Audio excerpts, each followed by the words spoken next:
سلام. امروز میخواییم در مورد 5 حسرت بزرگی که آدمان قبل از مرگشون دارن صحبت بکنیم. این در واقع تحقیقیه که پرستار استرالیایی روی آدمایی که در حال مرگ بودن انجام داده. یعنی ازشون سوال کرده و حسرت‌های مختلفشون رو بررسی کرده و به این 5 مورد رسیده که حالا با ترتیب هر 5 تاشو با هم میریم جلو. خیلی جالبه، خیلی کمک میکنه به ما که داریم زندگی میکنیم. سعی بکنیم تا مسیر زندگیمون رو در جهت دلخواهمون تغییر بدیم. حالا دونه دونه با هم میریم جلو تا ببینید به چه صورتیه.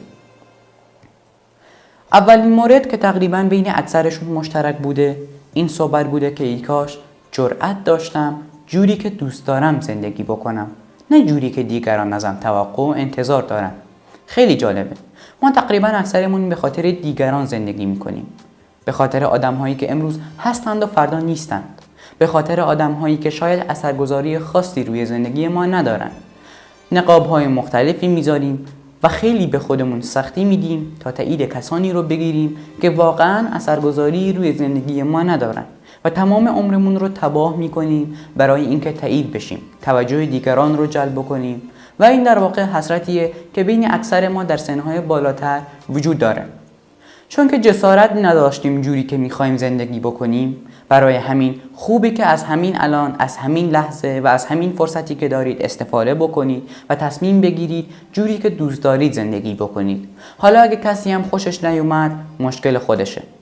حداقل اینه که وقتی سنتون بالاتر بره و به گذشته‌تون نگاه بکنید راضی خواهید بود و به خاطر مسیری که اومدید به خودتون افتخار میکنید که چه جوری زندگی کردید که ازش لذت میبردید، نه جوری که دیگران میخواستن. به این موضوع خیلی دقت بکنید چون میتونه ابعاد مختلفی از زندگی ما رو توی تصمیم هامون، توی انتخاب هامون شامل بشه. این که در جهت دلخواهمون زندگی بکنیم. مسلماً روزهای خیلی بهتری رو خواهیم داشت، ولی اگر تن بدیم به کارهایی که برخلاف میلمون و فقط به خاطر اینکه رضایت دیگران رو جذب کنیم انجام میدیم، مطمئناً مشکلات بسیار بیشتری رو در زندگیمون تجربه خواهیم کرد.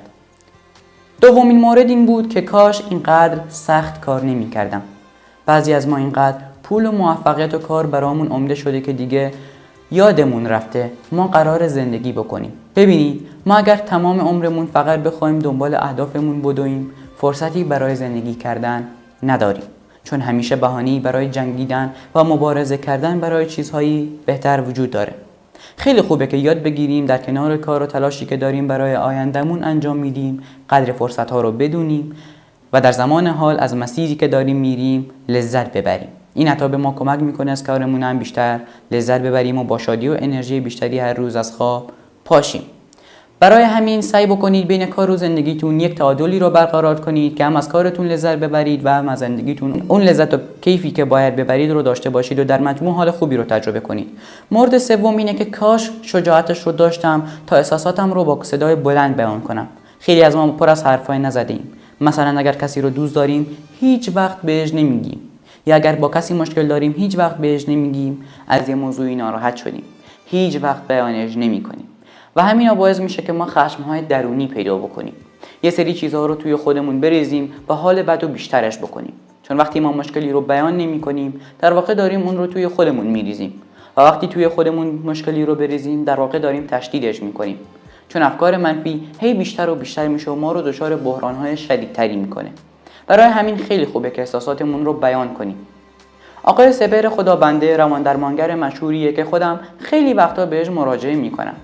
موضوع یکی از کتاباش دقیقاً با همین هدف صورت گرفته، چون میتونه کمکتون بکنه که جریان احساساتتون رو آزاد بکنید و حالا میتونید با کسانی که مشکل دارید حتما صحبت کنید. اگر کسی رو دوست دارید و حس مثبتی بهش دارید بیان بکنید.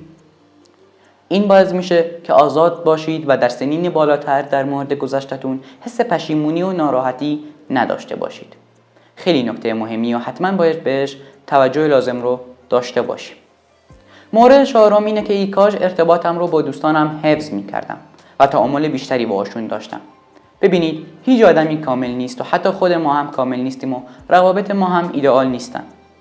قطعاً ما هم توی روابط با دوستانمون به مشکل خوردیم، بحران‌هایی پیش اومده، قهر، آشتی، همه این چیزا بوده، ولی در نهایت اگر آدمی ارزش داره، ببینید هر آدمی ارزش ادامه ارتباط رو نداره، چون ممکنه اصلا با شما جور نباشه ولی اگر آدمی ارزش ارتباط داره، بودنش بهتر از نبودنشه، حتما ارتباطتون رو باهاش حفظ بکنید و سعی بکنید از بودنش لذت ببرید، چون زندگی همینه. در واقع ما اگر دوستان و خانواده بخشی از زندگیمون نباشن، زندگی مفهومی نداره و این آدمان که به زندگی ما رنگ میدن و همین معاشرت هاست که باعث میشه لحظات ما قشنگتر بشن. همین دیدار هاست.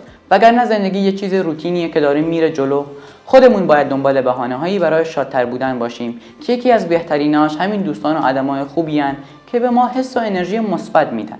برای همین سعی بکنید بپذیرید که هیچ کس کامل نیست و به طور نسبی آدما رو بپذیرید و اگر با کسی لذت میبرید و حالتون باهاش خوبه، ارتباطتون رو ادامه بدید تا روزای بهتری رو برای خودتون بسازید. و اما مورد پنجم این بود که کاش شادتر می بودم. یه پستی توی اینستاگرام دیدم چند وقت پیش که غم خودش میاد ولی شادی رو باید خودت بسازی و ایجاد بکنی. داستان اینه که کلا توی دنیایی که ما زندگی میکنیم اخبار منفی و مشکلات همه جوره روی سرمون میرزه، چه بخوایم چه نخوایم.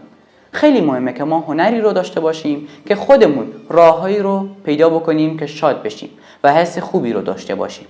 حالا میتونه کلیپ شاد باشه، میتونه رفتن به ورزش باشه، میتونه قهوه خوردن با دوست باشه، هر چیزی که برای شما این حس رو ایجاد میکنه. باید سعی بکنیم تا کارهایی که باعث شادی بیشتر میشه رو افزایش بدیم توی زندگیمون تا حال بهتری رو داشته باشیم. اگر این کار رو بتونیم بکنیم، مسلماً روزهای خیلی بهتری رو تجربه خواهیم کرد و قدرتمون برای روزهای سخت بیشتر میشه.